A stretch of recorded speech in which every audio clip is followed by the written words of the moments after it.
rancher built an empire with sweat and iron, but the son he raised would shatter every expectation. Red Rock, Wyoming Territory, 1884. The wind slid under the door like a thief and rattled the lamps so the shadows jittered across the walls. Ezra Whitmore set his hand on the oak table and struck it once, hard enough to make the plates jump.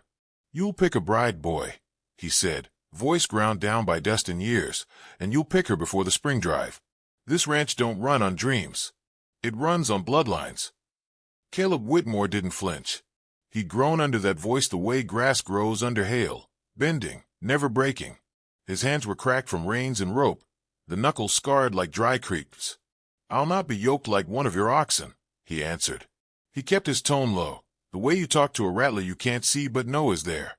3 neighboring families had sent their daughters lately, silk, perfume, and stays that creaked when they breathed. Ezra called them prospects and spoke of winter cattle and summer water as if a woman were another acre staked to a name. He'd looked across the valley his whole life and seen maps where other men saw sky.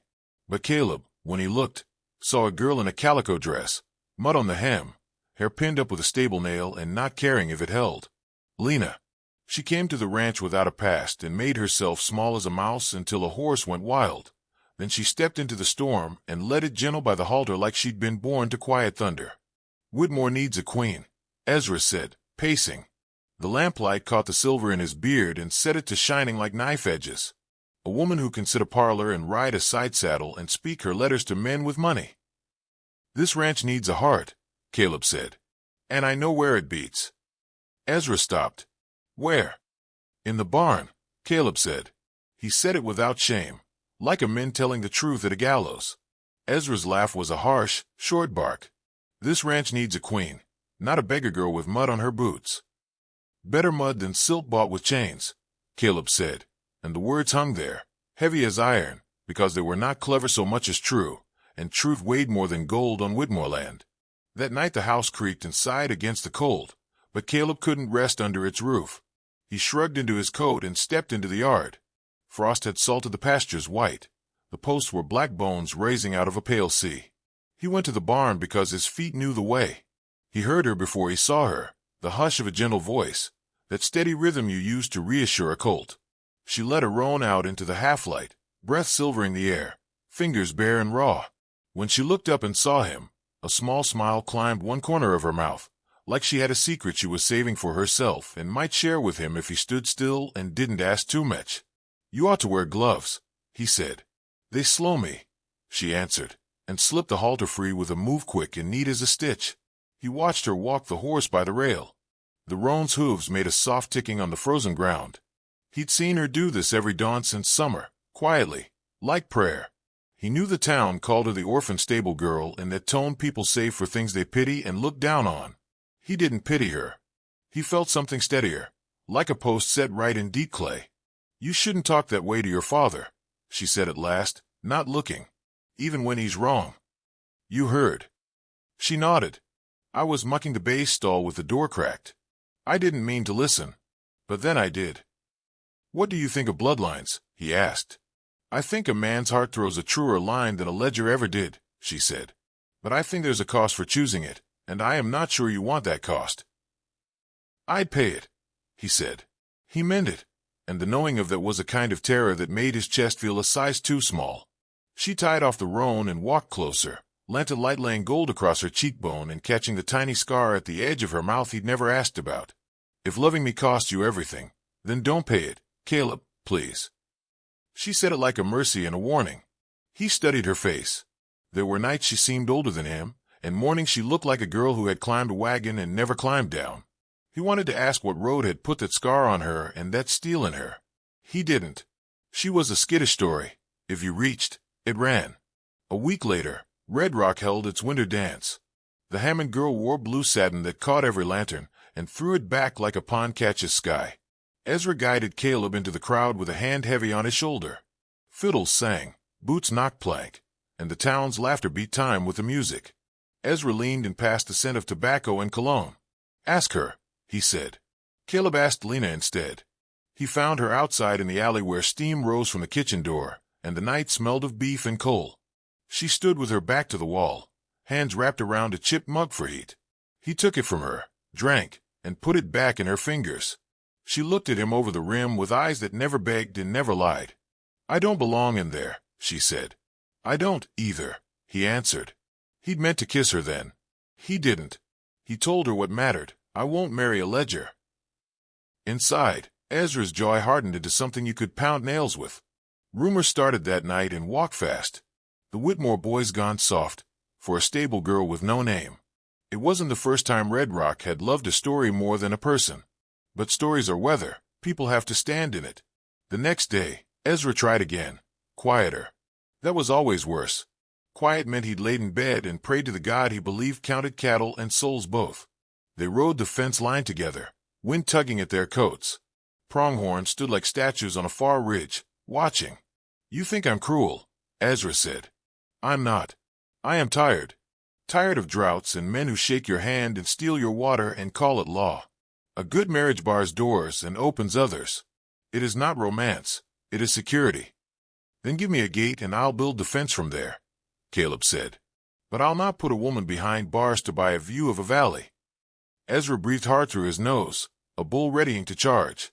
You talk pretty for a boy who don't know what winter does to cattle and men. I gave you my name. Don't shame it. I'll make it mean something, Caleb said. Make it mean more, Ezra snapped, and spurred ahead. That evening, he arranged a dinner with the Hammond and Price families at the big table, silver laid out like weapons, crystal cleaned until it turned the lamplight sharp. The girls smiled as if their lips had learned it and their eyes had not. Conversation skated over ice so thin you could hear water running under it. Caleb sat and heard the creek and not the skaters. When the last dish was cleared, Ezra gave his verdict the way a judge gives a sentence.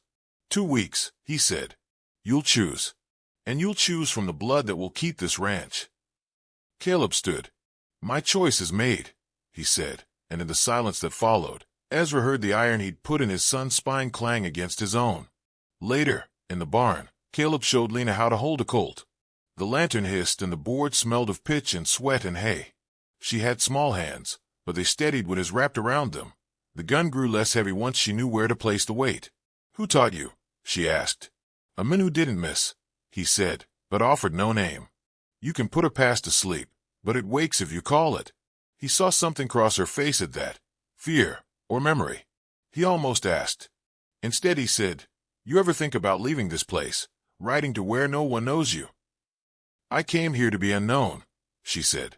Leaving would make me known again. What chased you? He asked. Finally. She set the coal down on a sack of oats and touched the scar at her mouth. Quick, almost absent. Fire, she said. And men who like to make it. The barn smelled of hay and smoke, the air thick with the kind of silence that follows a storm not yet done. Caleb stepped inside, boots soft against the planks, his breath fogging in the lantern light.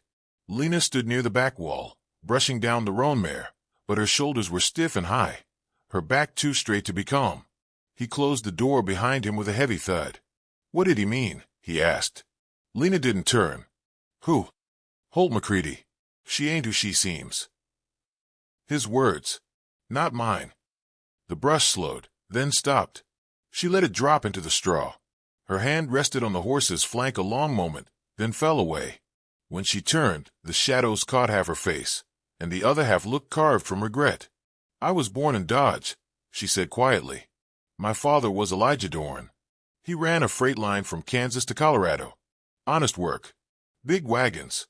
40 mules strong. Caleb stepped closer, but he didn't speak. The words were hers now. Holt McCready was a cattleman once, she continued. He wanted control of the rails and the trails. My father wouldn't sell out. So Holt burned the wagons, shot the drivers, and torched our house with my mother still inside. She paused. I was 11. Caleb swallowed hard, but the ache still rose in his throat. I hid in a barrel full of horseshoes. When they dragged my father out and hanged him from a post, I didn't make a sound. I waited until dark. Then I ran. A silence fell so deep it made the barn feel like a tomb.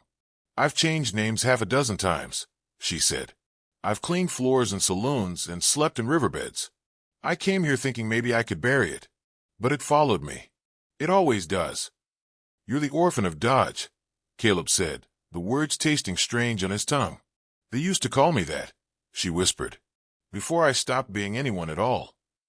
Caleb stepped close. You should have told me. I was trying to be someone new, she said. Someone not hunted. He touched her arm.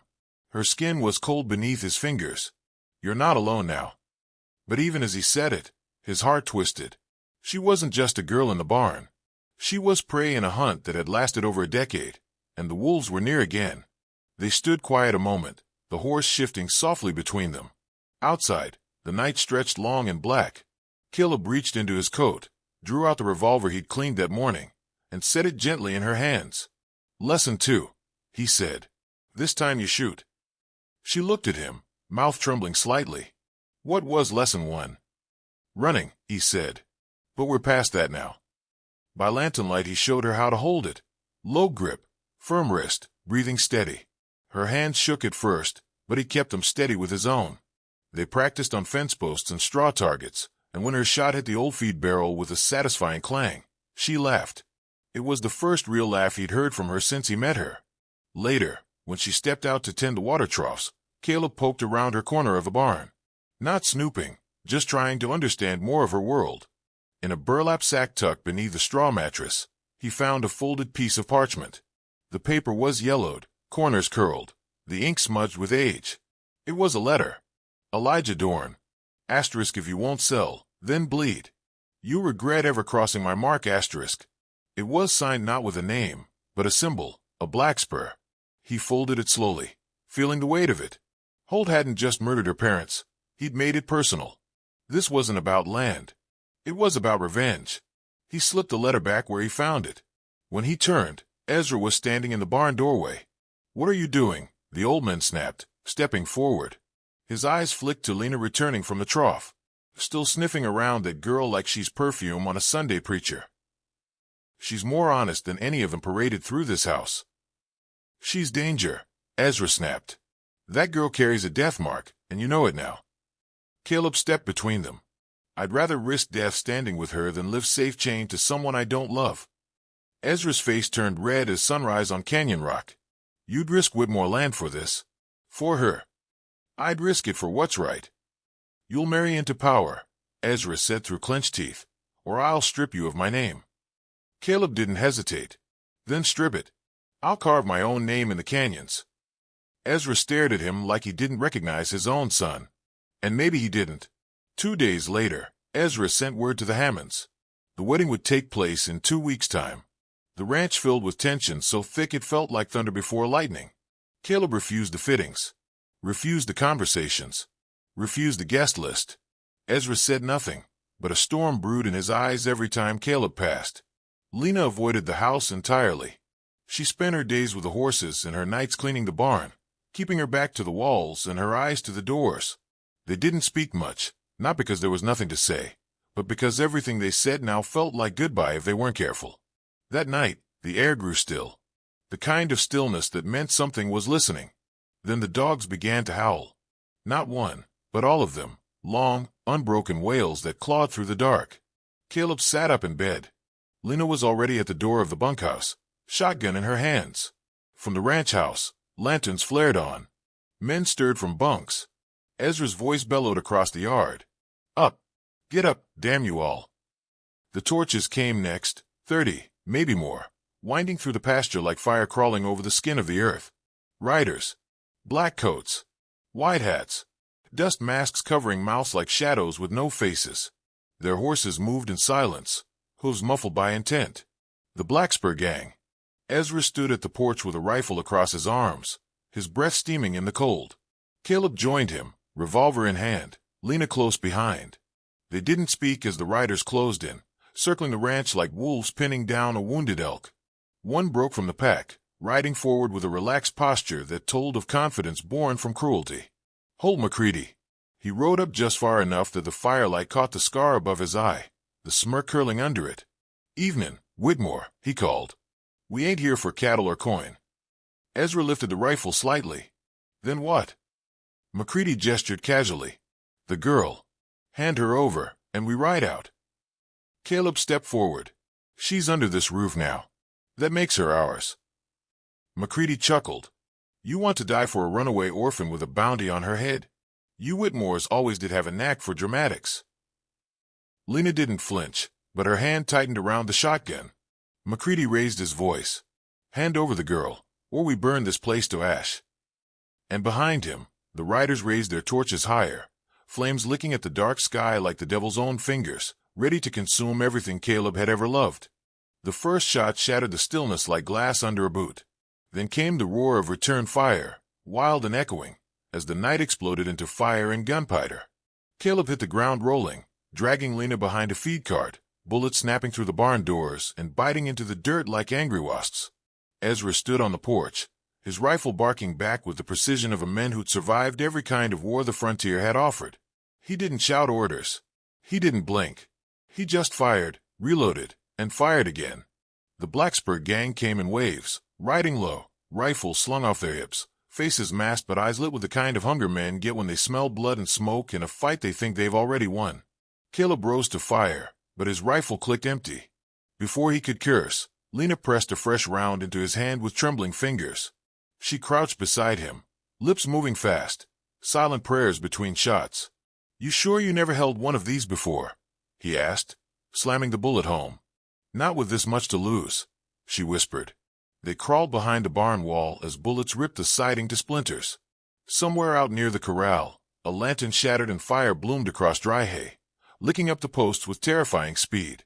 The horses screamed, high, panicked, thunderous. "We have to get them out," Lena said, starting to rise. "No," Caleb hissed, dragging her back down. "You go near them now. You die." She looked at him like that death might still be worth it. Another volley raked the porch. Ezra shouted and dropped behind the trough. For a second Caleb feared the worst, but the old man rose again, blood streaming down from his shoulder, face pale but jaw clenched like stone. "I'll not die with my boots off," he roared, and lifted the rifle once more. Smoke choked the yard. Flames had taken the side of the barn. Shadows danced wild and long across the fences, turning men into monsters and monsters into ghosts. Through the chaos, Caleb saw a raider break from the pack, moving with that slow, deliberate ease that belonged only to men too cruel to be afraid. "Holt MacCready." He rode close enough that Caleb could see the crooked scar above his lip, the smug tilt of his head. "You think she's just a stable girl," he shouted across the chaos. "Her father stole gold from me. She's the last piece of that debt." Caleb's fingers tightened around his rifle. "She don't owe you a damn thing." "She owes me everything," Holt snarled. "Blood for gold. Same as it's always been." Another explosion, this time behind them.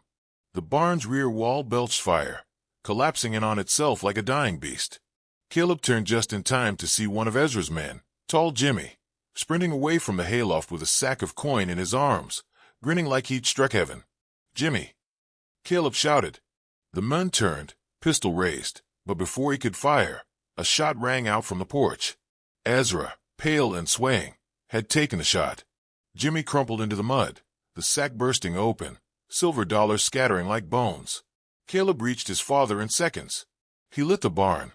Ezra groaned, sinking to his knees. "I saw him take Holt's gold." "You knew," Caleb said, kneeling beside him. "You knew who she was. All this time." Ezra's mouth twisted in pain, or maybe guilt. "I knew," he said. "Saw her eyes the first day. Same as her mother's. I didn't want to believe it." "You hid her past," Caleb said. "But you couldn't hide my heart." Ezra gave a sharp, bitter laugh that ended in a coughing fit. "Love don't mend bullet holes, boy." "Maybe not," Caleb said. "But it's what'll keep me standing."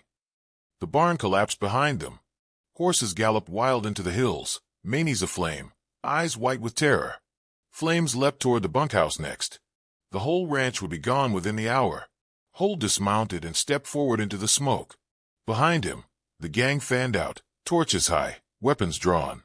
"Bring me the girl," he called, voice echoing with firelight and fury. "And I'll let the boy live." Lena stepped out from behind the water trough. Her face was streaked with ash, her dress blackened at the hem, but her spine was straight and her eyes bright. She walked slowly toward the fire, toward Holt, as if drawn by fate itself. Caleb shouted, lunged, but she lifted a hand to stop him. She didn't run. She didn't cry. She just whispered, soft as the smoke curling around her, "If my blood ends this, let it end with me." and the flames behind her painted her figure gold, like a woman made of light walking through the dark. Silence fell heavier than the smoke. The crackling of the dying barn and the faint moan of injured horses faded beneath the weight of what stood between them. Lena, ash-streaked, soot on her cheeks, her dress scorched and torn. She stepped out from the chaos like a ghost walking back into the world, each footfall deliberate, slow, defiant. The torchlight caught her face, casting gold along her jawline, but it was her eyes that burned brighter than any flame. Holt McCready stared at her with something between fury and amusement. "I'm not running anymore," she said, voice like hammered steel. "You killed my parents. You took everything. But you'll not take my soul." Holt's grin twitched. He pulled back the hammer of his revolver, the sound sharp, intimate in the silence. "Then I'll carve your father's dead out of you." The gun raised. But Caleb moved faster.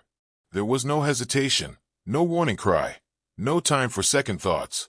Just the clean, ringing crack of his Colt echoing off the burning beams and splintered rails. Holt staggered. His revolver slipped from his fingers. He clutched his side with a look not of pain, but disbelief. The men who'd hunted her across 3 states, who'd lit fire to families and carved his name into the fear of others, dropped to his knees in the dirt. He looked up at Caleb as if seeing him for the first time. "The bartender's boy," he rasped. Then he fell. The gang didn't wait. Their carriage had always ridden on Holt's shoulders, and with him down, they scattered. Torches hit the ground and sputtered. Hooves thundered into the distance. The night swallowed them without apology. The yard was quiet again, except for the barn, which moaned and hissed as it gave up the last of its strength to flame. Smoke curled in layers, rising like prayers to heaven. Ezra stood at the porch, one hand clutched to his bloodied shoulder. His face, usually carved from stone, was soft now. He staggered forward, then sank to his knees. Caleb rushed to his side, but Ezra waved him off, eyes fixed on Lena. "I saw her first day," the old man muttered. "Saw what she was. Tried to stomp it out before it took root." Caleb helped him sit against the water trough. "You saw a past. I saw a future." Ezra looked up at his son, tears lost in the ash on his face. Maybe mud on her boots is what this ranch needed after all. The fire died slow. Dawn crawled over the eastern ridge in a gray hush. The ranch was quiet save for the wind weaving through broken fences and scorched lumber. Caleb stood at the edge of what remained, hands in his coat, head low over his brow, watching as the smoke rose in pillars. Lena came beside him, sliding her hand into his. He didn't speak, just squeezed her fingers as the sun broke over the ruins, casting its first light across her face, making her look like something eternal. By mid-morning, townsfolk began arriving, drawn by the smoke, the gunfire, and the gossip that ran faster than horses. They stood in small clusters, murmuring stories of fire, of gang riders, of the girl with no name standing tall in the blaze. Ezra was sitting in a wooden chair outside the bunkhouse when they approached. He'd lost a lot of blood but wouldn't take to bed until the horses were counted and the well checked. Caleb came to him then, not as a son begging approval, but as a man who'd made his choice and stood by it. Ezra said nothing, just reached into his pocket and pulled out a ring. His own wedding band. He held it out without a word. Caleb stared at it a moment, the weight of it more than gold. He took it with both hands. They didn't need to speak. Later, standing on the porch where the Whitmore legacy had weathered thitty winters, Lena looked out over the blackened fields. "They called me an orphan," she whispered. Caleb turned to her. "They still might. But today," she said, her voice firmer now, "I choose my family." He smiled, and for the first time in weeks, it reached his eyes. They married by sundown. The preacher stood beneath the charred frame of the barn gate. What guests remained circled around in dust-covered coats and work-worn boots. No fancy dresses. No musicians. No flowers. Just wind, sky, and smoke. It was perfect. As the vows were spoken, whispers rippled through the crowd, stories already spinning. Of a boy who defied his father. Of a girl who refused to run. Of a ranch not built by bloodlines, but bound by love and fire. Ezra leaned on his cane, watching them, face unreadable. "I built this ranch with iron," he said to the men beside him. "He'll build it with fire of another kind." That night, they slept in the bunkhouse, the main house damaged, the future uncertain. But the stars overhead shone brighter than Caleb remembered, and the world felt new. Fragile. Fierce. I'd rather starve with her, he'd told his father once, than feast without her. Now, holding her close, he knew he never would. And so it was told across Wyoming that the rancher forced his son to choose a bride, but he defied them all and chose the orphan stable girl.